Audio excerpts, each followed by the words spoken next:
নমস্কার বন্ধুরা, দীপাস কিচেনে আপনাদের সবাইকে স্বাগত। আজকে আমি কালো কচু নিয়ে নিয়েছি, কচু শাক। এটাকে আমি রান্না করব চিংড়ি দিয়ে।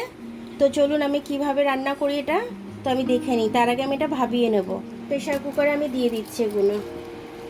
ছোট ছোট করে আমি কেটে নিয়েছি। এর মধ্যে আমি নুন দিয়ে দিচ্ছি। নুন দিয়ে একটু ওপর দিয়ে জল দিয়ে দেব, তাহলে পুরো নুনটার ভেতরে ঢুকে যাবে। ওপর দিয়ে আমি একটু অল্প করে জল দিয়ে দিচ্ছি।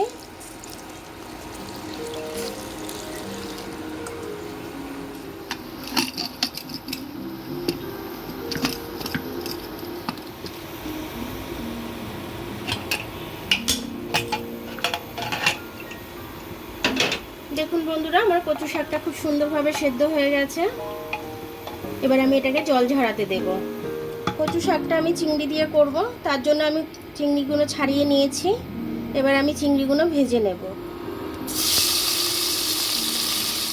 আমার চিংড়িগুলো ভাজা হয়ে গেছে, আমি এবার চিংড়িগুলো তুলে নিচ্ছি।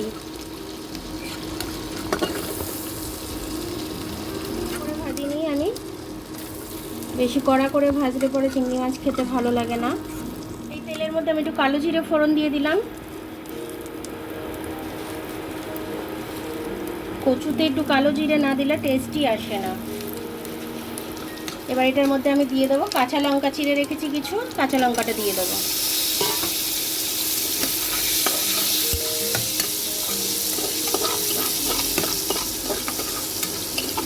এতে না আমি আদা রসুন জিরে কিছুই দেব না, আমার এটাই হচ্ছে মশলা, আর কোনো মশলা আমি দেব না। এবার এর মধ্যে আমি একটু নুন আর একটু হলুদ দিয়ে দেবো। একটু গুঁড়ো লঙ্কা দিয়ে দিচ্ছি ঝালের জন্য, কারণ কাঁচা লঙ্কাটার না ঝাল নেই, ওই জন্য একটু এই লঙ্কাটা দিয়ে দিলাম। আমি একটু হলুদ দিয়ে দিলাম। এবার নুনটা দিয়ে দিচ্ছি আমি স্বাদ অনুযায়ী। এবার আমি ভালো করে নেড়ে মিশিয়ে নেব। এর সাথে আমি একবারে চিংড়িটা দিয়ে দেবো।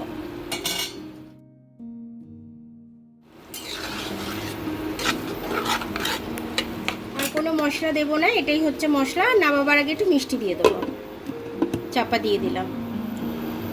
আমি এটা ঢাকাটা খুলে দেখে নিচ্ছি, এটা হয়ে গেছে আমার। এটা কিন্তু খুব সুন্দর হয়েছে, খেতে খুব টেস্টি হয়েছে। এইভাবে আপনারা একদিন বানিয়ে খাবেন, খেয়ে আমাকে বলবেন যে এরকম মশলা দিয়ে আপনারা আদা রসুন লঙ্কা পেঁয়াজ ছাড়া কচুর তরকারি এরকমভাবে চিংড়ি মাছ দিয়ে যে হয়, সেটা একটা ধারণার বাইরে। কচুর তরকারি করি তখনই আমি মশলা ছাড়াই করি, এই কাঁচা লঙ্কা আর কালো জিরে দিই, আর কিচ্ছু দিই না। চিনিটা একটু আমাকে দিতে হয়, আমি নুন আর চিনিটা না দিলে তরকারিতে স্বাদ আসে না, তাই নুন আর চিনিটা আমি দিয়ে দিই।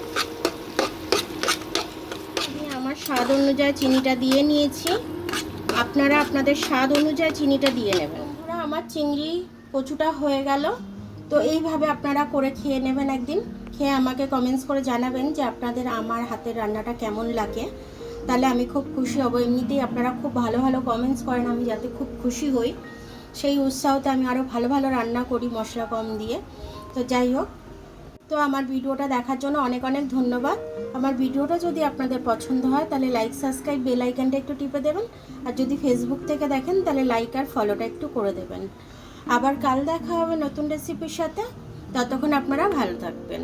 আমি আসছি।